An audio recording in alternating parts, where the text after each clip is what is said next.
Entre junio y agosto de 1977, Jorge Luis Borges brindó una serie de 7 conferencias que versaron sucesivamente sobre la Divina Comedia, la pesadilla, el libro de las mil y una noches, el budismo, qué es la poesía, la cábala y la ceguera. Los 7 encuentros se llevaron a cabo en el Teatro Coliseo de Buenos Aires el 1, el 15, el 22 de junio, el 6, el 13 y el 26 de julio, y el 3 de agosto del mencionado año respectivamente, siendo recogidos más tarde en el libro 7 noches. No está mal. Me parece que sobre temas que tanto me han obsesionado este libro es mi testamento, dijo el propio Borges sobre el volumen aparecido en 1980, cuyos textos fueron revisados por el autor de la Aleph tras un exhaustivo trabajo de Roy Bartholomew.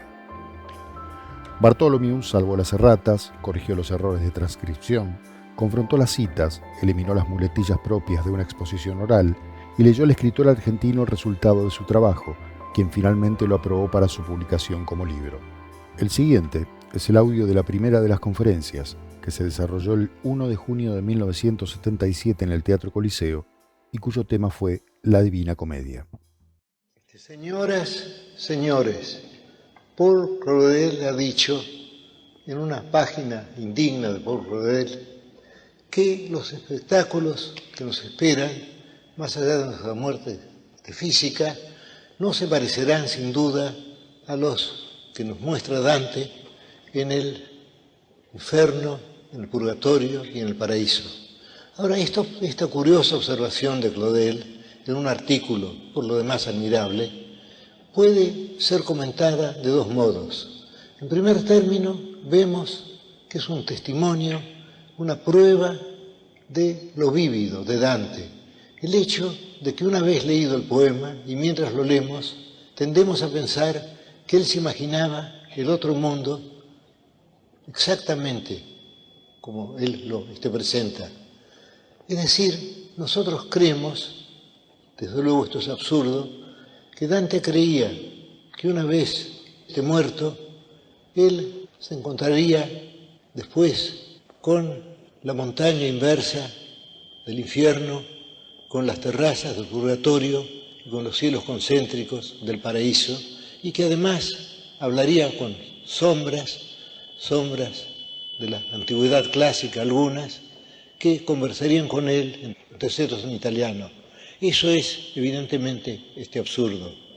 Y además tenemos, desde luego, esta observación de Claudel corresponde no a lo que razonan los lectores, porque razonándolo se darían cuenta que es absurdo, pero a lo que sienten y a lo que puede alejarlos del placer, de la intensa emoción de la lectura de la obra de Dante. Pero para refutarla tenemos varios testimonios, y uno de ellos sería una definición atribuida, creo, al hijo de Dante, que dijo que en la Divina Comedia su padre se había propuesto mostrar el mundo de los pecadores bajo la imagen del infierno, la vida de los penitentes bajo la imagen del purgatorio y la vida de los justos bajo la imagen del cielo. Es decir, no se leyó aquello de un modo solamente literal. Y tenemos además el testimonio de Dante en la epístola dedicada a Can Grande de la Scala.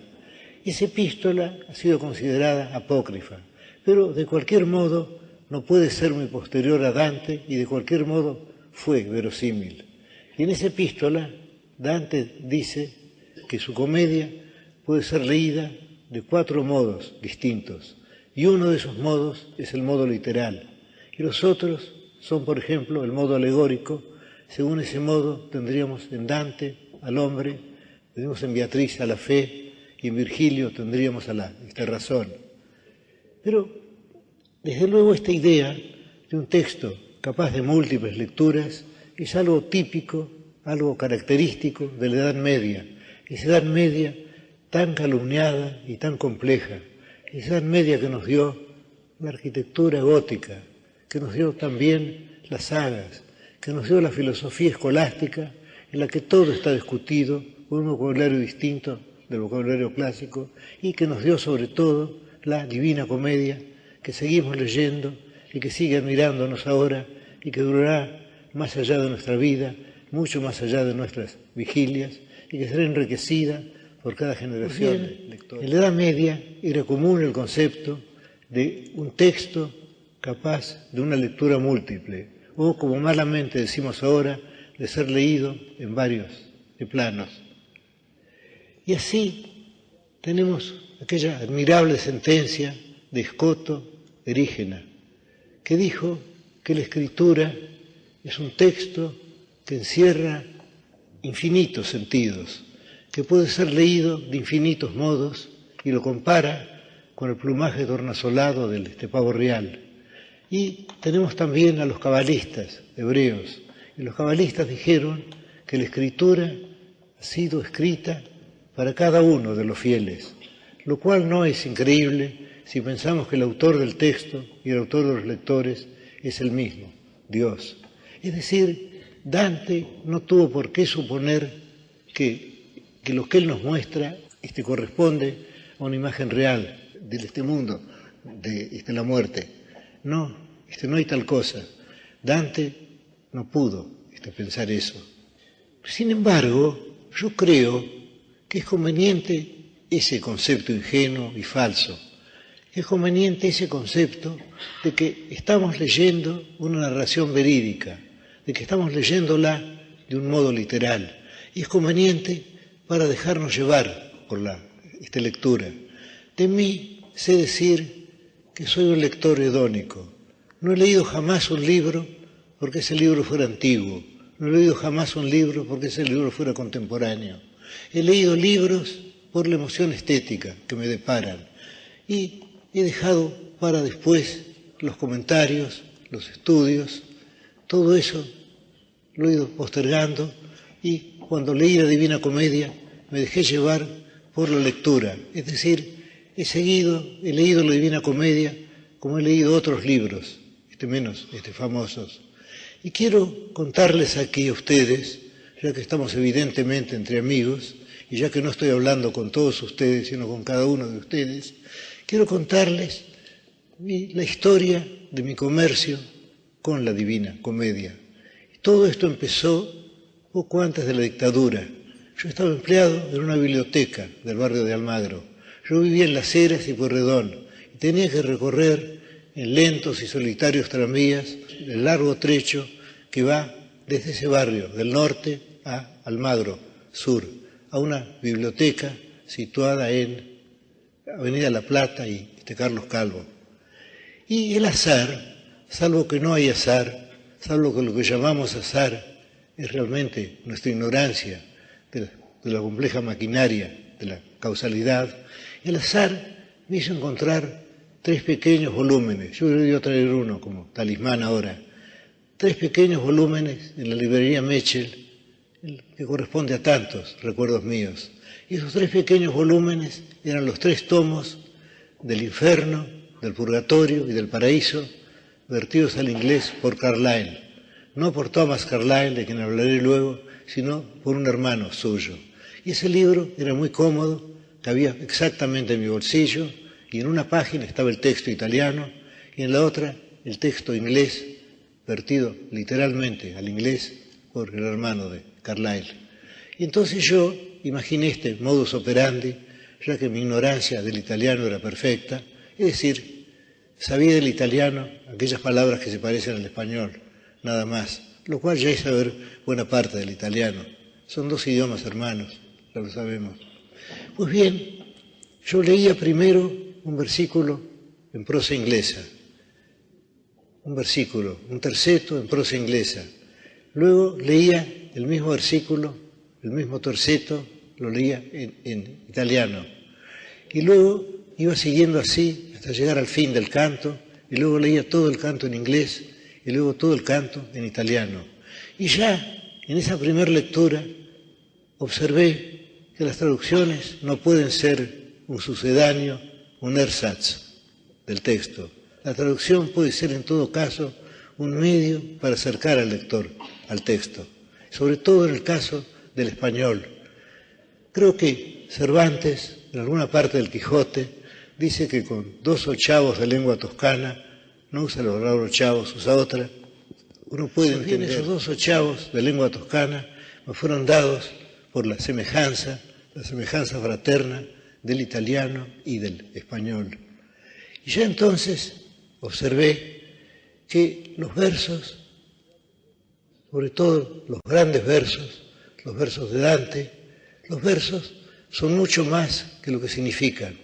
Los versos son su entonación, su acentuación, y así algo que puede no ser nada traducido a otro idioma, puede ser un gran verso en el texto. Y eso lo observé desde este principio. Y más o menos, cuando llegué a la cumbre del purgatorio, cuando llegué al paraíso desierto, ahí, en aquel momento en que Dante está abandonado por Virgilio y se encuentra solo y lo llama, en aquel momento sentí que podía leer directamente el texto italiano y solo mirar de vez en cuando el texto inglés que estaba en la página opuesta. Y leí así los 3 volúmenes, en esos lentos viajes en tranvía. Y después leí otras ediciones. He leído muchas veces la Divina Comedia. La verdad es que no sé italiano, no sé otro italiano que el que me enseñó Dante, maestro eximio, a mí, pésimo alumno, y el que me enseñó después Ariosto, cuando leí El Furioso, y luego, el más fácil, desde luego, de Croce. Yo he leído casi todos los libros de Croce, y no siempre estoy de acuerdo con él, pero siento su encanto, y el encanto es, como dijo Stevenson, una de las cualidades esenciales que debe tener un escritor.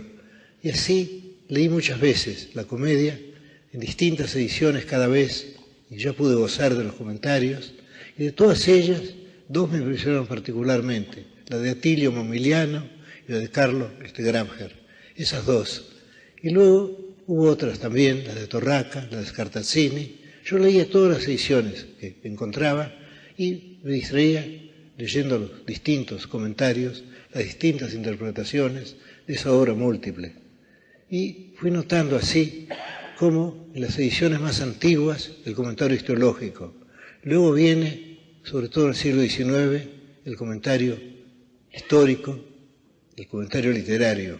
Y actualmente, en esas 2 ediciones que he mencionado, la de Momiliano y de Gramsci, el comentario estético, en que se nos hace notar la acentuación de cada verso, lo cual es una de las máximas virtudes de Dante. Impíamente se ha comparado a Milton con Dante, pero Milton tiene una sola música, es lo que se llama the lofty style en inglés, el estilo sublime. Y esa música es siempre la misma, más allá de las emociones de los personajes. En cambio, en Dante, como en Shakespeare, desde luego, la música va siguiendo las emociones. La entonación, la acentuación es lo principal. Cada frase debe ser leída y es leída en voz alta. Digo es leída en voz alta porque cuando leemos versos que son realmente admirables, que son realmente buenos, tendemos a leerlos en voz alta. Hay algo en un verso bueno que no permite que lo lean en voz baja. Si podemos leer un verso en voz baja, no es un verso válido. El verso exige la pronunciación. El verso siempre recuerda que fue un arte oral antes de ser un arte escrito. Es decir, el verso recuerda que fue un canto. Y 2 frases que yo querría recordar aquí, que desde luego concuerdan con lo que he dicho. Una es la de Homero, o la de los griegos que llamamos Homero, que dice en la Odisea que los dioses tejen desventuras para los hombres, para que las generaciones venideras tengan algo que cantar. Y la otra, muy posterior, que repite lo que dijo Homero, menos bellamente, de Mallarmé, que dice, tout aboutit en livre, todo para en un libro. Y aquí tenemos las 2 diferencias. Los griegos hablaban de generaciones que cantan, y en cambio Mallarmé habla de un objeto, una cosa entre las cosas, un libro. Pero la idea es la misma, la idea de que las cosas, de que nosotros estamos hechos para el arte, estamos hechos para la memoria, estamos hechos para la poesía, o posiblemente estamos hechos por el olvido también, pero algo queda, y ese algo es la historia o la poesía, que no son esencialmente pues bien distintas. Yo leí a Dante en muchas ediciones y ahora querría decir algo sobre Dante, personalmente. Y Carlyle y otros críticos han observado que la intensidad es la característica más notable de Dante. Y si pensamos en los 100 cantos del poema, parece realmente un milagro que esa intensidad no amaine en ningún momento, salvo en algunos lugares del paraíso, que para el poeta fueron luz y para nosotros sombra, salvo en esos lugares de los cuales no somos dignos aún, o yo no soy digno aún, porque creo que la obra siempre es superior a mí. Estoy hablando de Dante, desde luego. Salvo en esos lugares se mantiene una constante intensidad. No recuerdo ejemplo análogo que pueda comparársele de otro escritor, salvo quizá la tragedia Macbeth de Shakespeare. Macbeth, que empieza con las 3 brujas, o con las 3 parcas, con las 3 hermanas fatales, y que luego sigue hasta la muerte del héroe, y en ningún momento afloja la intensidad. Y eso lo encontramos en la Divina Comedia. Pero hay otro rasgo de Dante, sobre el cual yo querría insistir ahora, ya que suele olvidarse, y es la delicadeza de Dante. Siempre pensamos en el sombrío y sentencioso poeta florentino, y olvidamos que la obra está llena de delicias, está llena de deleites, está llena de ternuras, y esas ternuras no son gongorismos, no son algo agregado a la obra, son parte misma de la trama. Y podría recordar algunos ejemplos de ello.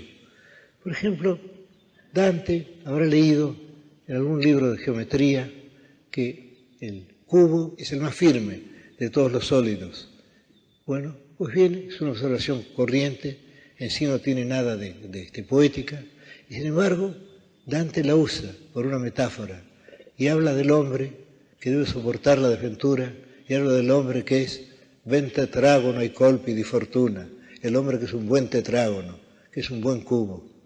Y eso es realmente raro. Y luego tendríamos también aquella extraña metáfora de la flecha. Dante quiere hablar de la rapidez de la flecha. La flecha sale del arco y se clava en el blanco. Pues bien, Dante nos dice que se clava en el blanco y que sale del arco y que deja la cuerda. Es decir, invierte el principio y el fin para mostrar cuán rápidamente ocurren esas cosas. Y luego hay un verso que está para siempre en mi memoria, y es aquel verso del primer canto del Purgatorio, aquel verso en que se refiere a esa mañana increíble en la montaña del Purgatorio, en el Polo Sur, y ahí Dante, que ha salido de la suciedad, que ha salido de la tristeza, del horror del infierno, Dante que acaba de purificarse de todo ese humo y de toda esa tristeza irreparables, Dante dice: dolce color d'oriental zafiro. Hay que decir oriental, el verso obliga a la voz esa pausa. Dolce color d'oriental zafiro, que se acolleva en el sereno aspecto y lo que viene después. Pero yo querría demorarme sobre el curioso mecanismo de ese verso, salvo que la palabra mecanismo es una palabra demasiado dura para lo que quiero decir. Pues bien, Dante describe el cielo oriental, describe la aurora. Entonces compara el color de la aurora con un zafiro, y lo compara con un zafiro que se llama zafiro oriental, zafiro del oriente. Entonces tenemos en dolce color d'oriental zafiro, tenemos como un juego de espejos, ya que el oriente se explica por el color del zafiro, y ese zafiro es un zafiro oriental, es decir, un zafiro en el cual que está cargado de la riqueza de toda la palabra oriental, que está lleno, digamos, de las 1001 noches, que Dante no conoció, pero sin embargo ahí están.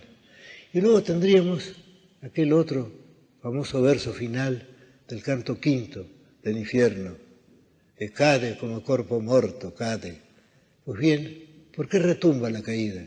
La caída retumba por la repetición de la palabra. Toda la Divina Comedia está llena de felicidades de ese tipo. Pero lo que la mantiene, sobre todo, es el hecho de ser narrativa. Cuando yo era joven se despreciaba lo narrativo, se lo llamaba anécdota, y se olvidaba que la poesía empezó siendo narrativa. Es decir, en las raíces de la poesía está la épica, y la épica, que es el género poético primordial, es narrativo. Es decir, en la épica está el tiempo, en la épica hay un antes, un mientras y un después. Todo eso está en la poesía. Pues bien, yo aconsejaría al lector que se olvidara, digamos, de las discordias de los güelfos y gibelinos, que se olvidara de la escolástica, que se olvidara incluso de la mención de las alusiones mitológicas o de los versos de Virgilio, que Dante repite, a veces mejorándolos, siendo excelentes versos, como son en latín, que se olvidara de todo eso y que siguiera el relato. Y creo que nadie puede dejar de hacerlo. Entramos en el relato y entramos de un modo casi mágico, porque actualmente, cuando se cuenta algo sobrenatural, se trata de un escritor incrédulo que se dirige a lectores incrédulos y tiene que preparar lo sobrenatural. En cambio, Dante no necesitaba eso. Nel mezzo del cammin di nostra vita mi ritrovai per una selva oscura. Es decir, a los 35 años me encontré en mitad de una selva oscura que puede ser alegórica, pero en la cual creemos físicamente. A los 35 años, porque en los Salmos se aconseja la edad de 70 años a los hombres prudentes. Se entiende que después todo es lo que llaman en inglés weariness of the flesh, todo ya es tristeza, todo eso sobra. De modo que cuando Dante escribe nel mezzo del cammin di nostra vita, no está usando una vaga frase retórica, está diciéndonos exactamente la fecha de la visión. ¿De la visión? ¿De qué visión? Yo no creo que Dante fuera un visionario. Una visión es algo más breve. Es imposible una visión tan larga como la de esta Divina Comedia. No puede ser así. La visión fue una visión voluntaria. Y creo que debemos abandonarnos de esa visión y leerla. Y aquí llegamos a un tema muy interesante, que es el tema de la fe poética.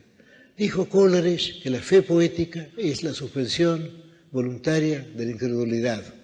Y es fácil ilustrar esto.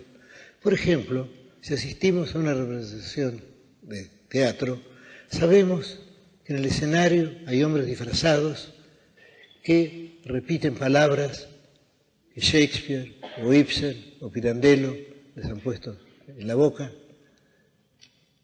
pero nosotros aceptamos que esos hombres no son disfrazados, que ese hombre disfrazado que monologa lentamente en las antesalas de la venganza es realmente el príncipe de Dinamarca, Hamlet. Nos abandonamos a eso. En el cinematógrafo es aún más curioso el procedimiento, porque estamos viendo no ya a disfrazados, sino fotografías de disfrazados, y sin embargo creemos en ellos mientras dura la representación. Y en el caso de Dante, como he dicho, es tan vívido todo que llegamos a suponer que Dante creyó en su otro mundo, de igual modo que creyó, como bien pudo creer, en la geografía geocéntrica, y en la geografía heliocéntrica, o en la astronomía geocéntrica, y en las otras astronomías que han seguido después. He dicho, creemos eso, que conocemos profundamente a Dante. Creo que conocemos a Dante como no conocemos a ningún otro poeta. Lo conocemos, ante todo, por un hecho que fue señalado por Paul Groussac, el hecho de que la comedia está escrita en primera persona. Y eso no es un mero artificio gramatical, eso no significa decir vi en lugar de vieron o en lugar de fue. No, significa algo más. Significa que Dante es uno de los personajes de la comedia. Y esto, según señala Groussac, fue un rasgo nuevo. Podríamos decir que antes de Dante, San Agustín escribió sus Confesiones. Pero esas confesiones, precisamente por su retórica espléndida, no están tan cerca de nosotros como lo está este Dante, ya que la espléndida retórica del africano se interpone entre lo que quiere decir y lo que nosotros oímos. Y ese hecho, la retórica que se interpone, es bastante frecuente, es desgraciadamente frecuente. La retórica debería ser un puente, un camino, y a veces es una muralla, un obstáculo. Y esto se observa en el caso de escritores tan distintos como Séneca, como Quevedo, como Milton, como Lugones. En todos ellos, diríase que lo que ellos dicen se interpone entre ellos y entre nosotros. Pues bien, en el caso de Dante lo tenemos a él. Lo conocemos sin duda de un modo más íntimo que el modo con que pudieron conocerlo sus contemporáneos. Casi diría yo que lo conocemos como lo conoció Virgilio, que fue un sueño suyo, sin duda más que lo que pudo conocerlo Beatriz Portinari, sin duda más que nadie, porque él se coloca ahí y él está en el centro de la acción y todas las cosas son no solo vistas por él, sino que él toma parte y esa parte no siempre está de acuerdo con lo que describe, es lo que suele olvidarse. Tenemos a Dante aterrado por el infierno, tiene que estar aterrado, no porque fuera cobarde, sino porque es necesario que esté aterrado para que creamos en el infierno. Dante está aterrado, Dante siente miedo. Y luego Dante opina sobre las cosas y sabemos cómo opina de ellas, no por lo que dice, sino por lo poético, por la entonación, por la acentuación de este lenguaje. Pues bien, tenemos el otro personaje, ya que yo diría que hay tres personajes en la comedia, y ahora hablaré del segundo. El segundo personaje es Virgilio. Y Dante ha logrado que tengamos dos imágenes de Virgilio. Una, la imagen que nos deja la Eneida o que nos dejan las Geórgicas. Y la otra, la imagen más íntima que nos deja la poesía, la piadosa poesía de Dante. Uno de los temas de la literatura, como uno de los temas de la realidad, es la amistad. Yo diría que la amistad es nuestra pasión argentina. Y hay muchas amistades en la literatura está tejida de amistades. Podemos evocar ahora algunas de ellas, las primeras que se me ocurren. ¿Por qué no pensar en Quijote y Sancho, o en Alonso Quijano y Sancho, ya que para Sancho Alonso Quijano es Alonso Quijano y solo al fin llega a ser Don Quijote? ¿Por qué no pensar en ellos? ¿Por qué no pensar en Kim y en Lama? ¿Por qué no pensar en nuestros dos gauchos que se pierden en la frontera? ¿Por qué no pensar en el viejo tropero y en Fabio Cáceres?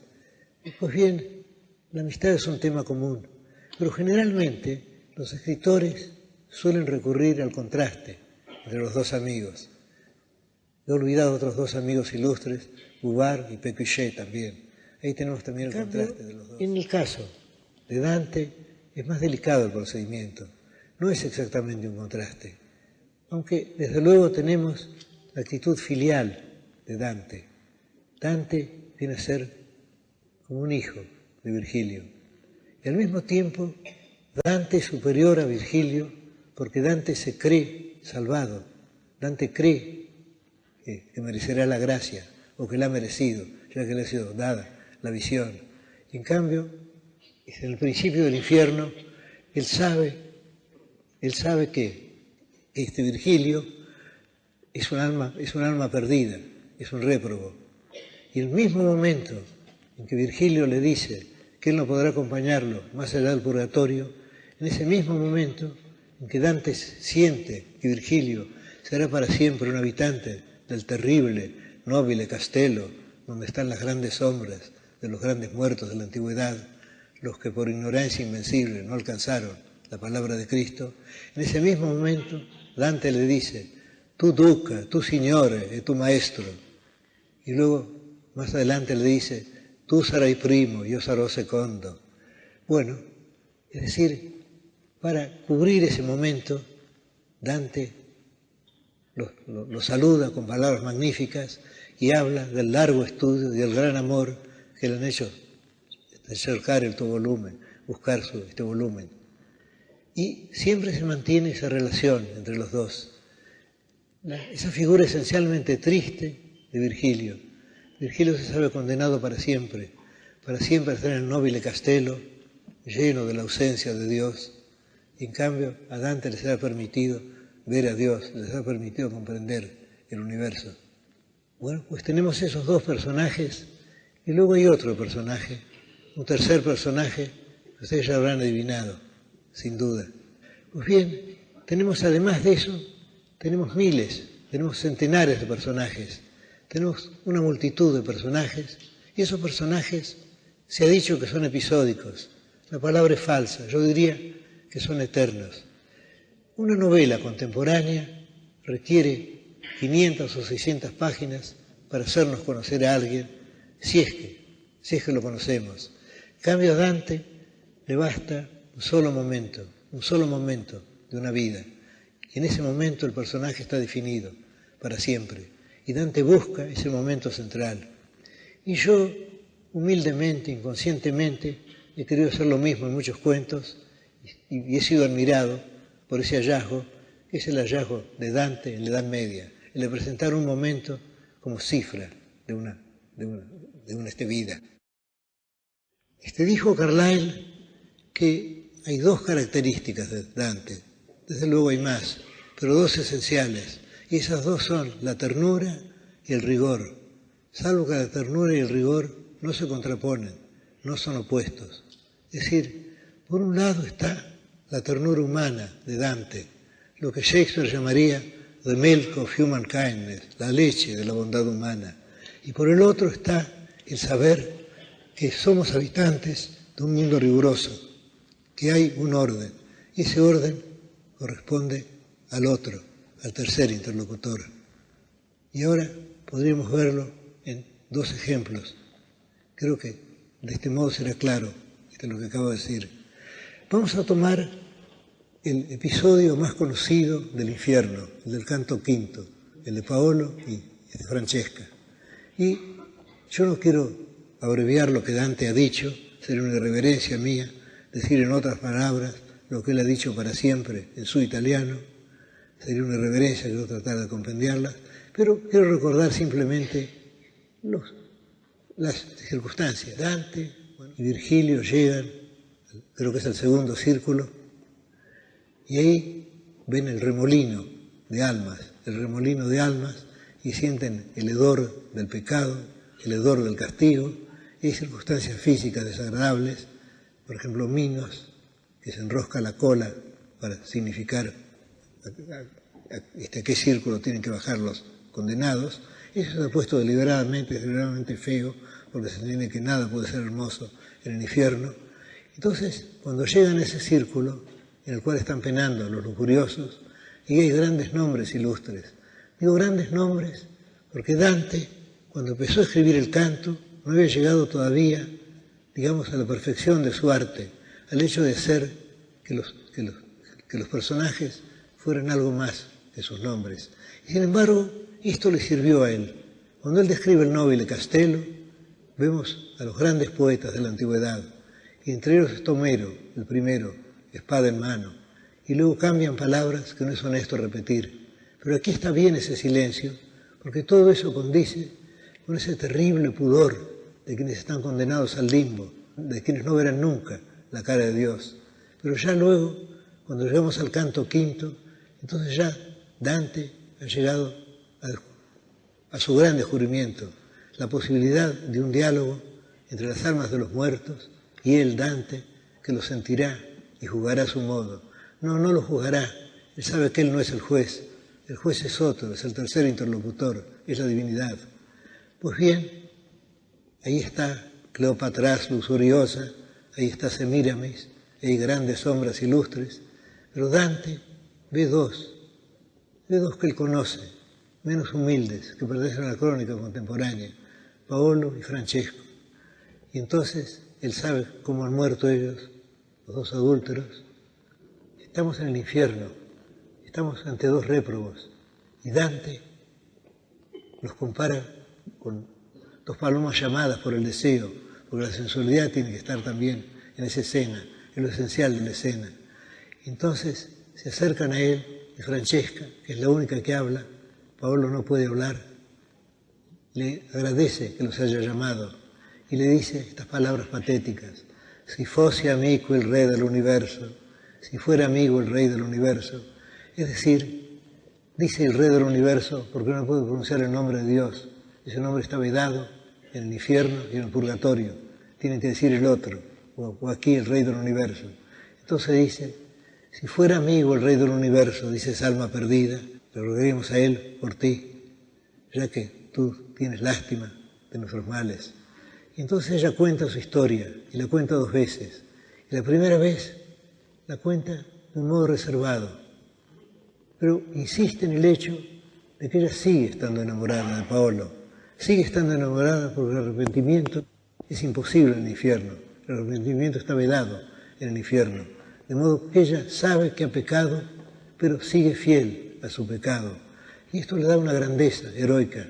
Sería terrible, por ejemplo, que se lamentara, que se arrepintiera, que se quejara de lo ocurrido. No, ella acepta ese castigo, sabe que ese castigo es justo y sigue queriendo Luego Dante tiene una curiosidad. A él no le interesa el adulterio, a él no le interesa de qué modo fueron descubiertos y cómo los mataron. A él le interesa algo mucho más íntimo. A él le interesa saber cómo supieron que estaban enamorados, cómo se enamoraron, cómo llegó el tiempo de los dulces suspiros. Y le hace esa pregunta. Y aquí quiero apartarme de lo que estoy diciendo para recordar un pasaje, quizá una estrofa, quizá la mejor estrofa de nuestros Lugones, que inspirada sin duda por el canto quinto de la Divina Comedia. Es el poema que se titula, creo, Alma Venturosa. Y dice así: al promediar la tarde de aquel día, cuando iba mi habitual adiós a darte, fue una vaga congoja de dejarte, lo que me hizo saber que te quería. Un poeta inferior hubiera dicho que el hombre sintió una gran tristeza al despedirse de la mujer y hubiera dicho que se veían raramente. En cambio aquí, al promediar la tarde de aquel día, cuando iba mi habitual adiós a darte, un verso feo a causa del hipérbolo, pero eso no importa. Es decir, mi habitual adiós se veían frecuentemente y luego fue una vaga congoja de dejarte, lo que me hizo saber que te quería. Es decir, el tema es esencialmente el mismo del canto quinto del infierno de Dante. El hecho de dos personas que descubren que están enamoradas, de dos personas que ya están enamoradas y que no lo saben. Y eso es lo que Dante quiere saber y quiere que ella le cuente cómo ocurrió eso. Entonces, ella le refiere el hecho que ustedes recordarán, aquello de que leían un día para deleitarse, leían sobre este Lancelote, cómo lo quejaba el amor. Dice que estaban solos y que no sospechaban nada. No sospechaban que estaban enamorados. Ella le dice que estaban leyendo ese libro, que a veces que se ruborizaron, pero que hubo un momento cuando le llamo il lisiato riso de ser baciato con tanto amante, así, cuando leímos que la deseada sonrisa fue besada por tal amante, la boca me baciò tutto tremante. Y aquí hay algo que no dice Dante, pero algo que se siente a lo largo de todo este episodio y que le da quizá su virtud. Y es esto: Dante, con infinita piedad, nos refiere ese destino de los dos amantes y se siente al mismo tiempo que él envidia ese destino. Ellos están en el infierno, él se salvará, pero ellos se han querido y él no ha logrado el amor de la mujer que quiere, de Beatriz. De modo que en esto, questo, camai da me non fia diviso, hay como una jactancia también. Y esto tiene que sentirlo Dante como algo terrible, porque él ya está dividido de ella. En cambio, esos dos réprobos están juntos, no pueden hablarse, giran en el negro remolino, sin ninguna esperanza, ni siquiera nos dice Dante la esperanza de que su sufrimiento cese, pero sin embargo están juntos. Y cuando ella habla, ella usa el nosotros, es decir, ella habla por los dos. De algún modo están juntos para la eternidad, es decir, comparten el infierno. Y eso para Dante tiene que haber sido una suerte de paraíso. He hablado de este episodio y luego él lo ha oído, está muy emocionado, y luego él cae como cae un cuerpo muerto, y ahí cesa el episodio, y luego ya entramos en los otros cantos en que los muertos van hablando y cada uno se define, y cada uno se define para siempre en un solo instante de su vida. Dante no necesita la sucesión cronológica ni la evolución. Hay un momento en el cual un hombre se encuentra para siempre consigo mismo, y ese momento puede ser el momento elegido por Dante. Ahora bien, se ha dicho que Dante es cruel con Beatriz, se ha dicho que Dante condena a Beatriz, pero esto es ignorar el tercer personaje. He hablado de Dante, he hablado de Virgilio, y el tercer personaje es la divinidad, el tercer personaje es Dios, y eso no coincide con Dante. Quienes no comprenden la Divina Comedia dicen que Dante la escribió para castigar, para vengarse de sus enemigos y para premiar a sus amigos. Nada más falso. Tenemos esa frase falsísima de Nietzsche que dice que Dante es la hiena que versifica entre las tumbas. La hiena que versifica, es una contradicción. Pero Dante sabe que hay pecados imperdonables, que hay pecados capitales. Y entonces, para cada uno de los ejemplos, él elige una persona que solo ha cometido ese pecado, una persona que es adorable, que es admirable en todo lo demás. Por eso Francesca y Paolo solo son lujuriosos, no tienen ningún otro defecto, no tienen que tenerlo, porque si no ya serían otras circunstancias que se agregan. Basta que un hombre haya cometido cierto pecado para incurrir de ese modo en el castigo. Y eso es lo que Dante quiere mostrarnos. Ahora, esa idea, ese concepto de Dios como indescifrable, es un concepto que ya encontramos en otro de los grandes libros esenciales de la humanidad, el que Freud creía que el mejor libro, el primer libro de la literatura, en el libro de Job. Ustedes recordarán cómo Job condena a Dios, cómo sus amigos lo justifican, y cómo al fin Dios habla desde el torbellino y rechaza igualmente a quienes lo justifican y a quienes lo acusan. Dios está más allá de todo juicio humano.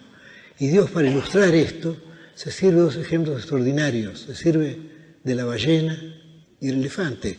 Es decir, busca dos monstruos. Es decir, Dios es para nosotros algo monstruoso, algo tan lejano como el Leviatán y como el Behemoth, ese monstruo que tiene un nombre plural, el que significa muchos animales en hebreo. Pues bien, Dios en el libro de Job está más allá de todo juicio humano. Y eso lo declara Él, y los hombres se humillan ante Él porque se han atrevido a juzgar a Dios, se han atrevido a justificarlo. Él no precisa justificaciones. Él está, como diría Nietzsche, más allá del bien y del mal. Es otra categoría. Pues bien, si Dante hubiera coincidido siempre con el Dios que le imagina, se vería que ese Dios es un Dios falso, es simplemente la réplica de Dante. En cambio, Dante tiene que aceptar ese Dios, y tiene que aceptarlo como acepta el hecho de que Beatriz Portinari no lo haya querido, como acepta el hecho de que Florencia es infame, como acepta el hecho de su destierro, de su muerte en Ravenna. Él tiene que aceptar todo eso, tiene que aceptar el mal del mundo, tiene que aceptarlo. Y al mismo tiempo tiene que adorar a ese Dios que no entiende. Hay un personaje que falta en la Divina Comedia, pero que no podía estar porque hubiera sido demasiado humano para la Divina Comedia. Ese personaje es Jesús. Jesús no aparece en la Divina Comedia, ese le estaba vedado, era una persona. Quiero llegar, por fin, al segundo episodio. Y ese episodio es para mí el más alto de la Divina Comedia. Se encuentra, creo, en el canto 26 o 27, no recuerdo bien. Yo hace muchos años que no releo la Divina Comedia. Estoy ciego. Ese episodio se encuentra, creo que en el canto 26 del Infierno, y es el episodio de Ulises. Yo escribí alguna vez un artículo titulado El enigma de Ulises. Lo publiqué, lo perdí después y voy a tratar de reconstruirlo ahora para ustedes, porque creo que es el más enigmático de los episodios de la de comedia, y quizá el más intenso, salvo que es muy difícil, tratándose de cumbre, saber cuál es la más alta. Pero vuelvo al episodio de Ulises. Llegan a una boya, creo que es la octava, que es la de los embaucadores. Ahí al principio hay una apóstrofe contra Venecia, se dice que bate sus alas en el cielo y en la tierra y que su nombre se dilata por el infierno, y luego después ven desde arriba los fuegos, y adentro de los fuegos, adentro de las llamas, están las almas de los embaucadores, que están ocultas también, ya que procedieron ocultando. Y esas llamas se mueven. De Dante está por caerse, lo sostiene Virgilio, o la palabra de Virgilio lo sostiene, y luego se habla de quienes están adentro de esas llamas. Y Virgilio menciona dos altos nombres, el nombre de Ulises y el nombre de Diómedes. Y los dos están allí porque fraguaron l'aguato del cabal, fraguaron la emboscada del caballo de Troya, que permitió a los griegos entrar en la ciudadela sitiada. Y ya que hablé del caballo de Troya, quiero recordar una hermosa imaginación que leí a este respecto. La fecha es algo posterior a Dante, está en uno de los Canterbury Tales de Chaucer. Se habla del caballo de Troya y se dice que el caballo no fue, como pudo haberse creído, un caballo de madera lleno de guerreros, esa ficción es burda, sino que el caballo fue un caballo alucinatorio, una visión, una forma que tomó el ejército griego para entrar en Troya.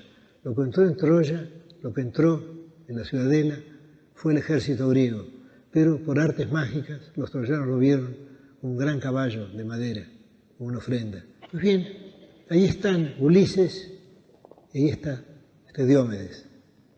Y Dante quiere conocerlos. Y entonces le dice a Virgilio su deseo de hablar con estas dos ilustres sombras de la antigüedad, con estos grandes héroes claros de la antigüedad. Y Virgilio aprueba su intento. Le dije que sí, pero que lo deje hablar a él, que es mejor que él no le hable, que se trata de griegos soberbios. Y esto ha sido explicado de diversos modos. Torcuato Tasso cree que Virgilio quiere hacerse pasar por Homero, pero esta sospecha es del todo absurda, es indigna de Virgilio. Pensemos más bien que Virgilio cantó a Ulises y a Diómedes, y que si Dante los conoció fue porque se los había hecho conocer Virgilio. Podemos dejar esas otras hipótesis de que Dante hubiera sido despreciado por ser descendiente de Eneas o por ser un bárbaro despreciado por los griegos. No, yo creo que hay algo mucho más patético aquí. Pensemos que Virgilio, como Diómedes y como Ulises, es un sueño de Dante. Dante está soñándolos, pero los sueña con tal intensidad, los sueña de un modo tan vívido, que puede pensar que esos sueños, que no tienen otra voz que la que él les da, que no tienen otra forma que la que él les presta, pueden despreciarlo a él, que no es nadie, que no ha escrito aún su Divina Comedia. Es decir, Dante ha entrado en el juego, ha entrado como nosotros entramos. Dante está también embaucado por la Divina Comedia. Piensa, estos son claros héroes de la antigüedad y yo no soy nadie, yo soy un pobre hombre. ¿Por qué van a hacer caso de lo que yo les digo? Y entonces Virgilio les pide que cuenten cómo murieron. Y entonces habla la voz de Ulises, la voz del invisible Ulises. Ulises no tiene cara, Ulises está dentro de la llama y habla Ulises. Y entonces aquí llegamos a lo prodigioso, llegamos a una leyenda creada. Ulises deja a Circe y llama a sus compañeros, Vecchi y Tardi, y les dice que aunque son ya gente vieja y cansada, sin embargo han atravesado con él miles de peligros y les propone una empresa noble, la empresa de cruzar las columnas de Hércules y de explorar el mar, de conocer el mundo senza gente, porque se creía entonces que el hemisferio austral era un hemisferio de agua, no se sabía que hubiera nadie allí. Es decir, él les dice que son hombres, que no son bestias, que han nacido para el coraje, para el conocimiento, que han nacido para conocer y para comprender. Y entonces ellos los siguen y hacen alas de sus remos. Es curioso que esta metáfora se encuentra también en la Odisea, que Dante verosímilmente no conoció. Y entonces navegan y dejan atrás a Ceuta y a Sevilla, y luego doblan y entran en el alto mar abierto, y luego doblan hacia la izquierda, hacia la izquierda. Siempre la izquierda significa el mal en la comedia. Para ascender por el purgatorio se va por la derecha, para ascender por el infierno por la izquierda, es decir, por el lado siniestro. Se sabe que las dos palabras son lo mismo. Y luego se nos dice que la noche ve todas las estrellas del otro hemisferio, todas las estrellas, nuestro hemisferio, el hemisferio cargado de estrellas, no el hemisferio boreal que tiene menos estrellas.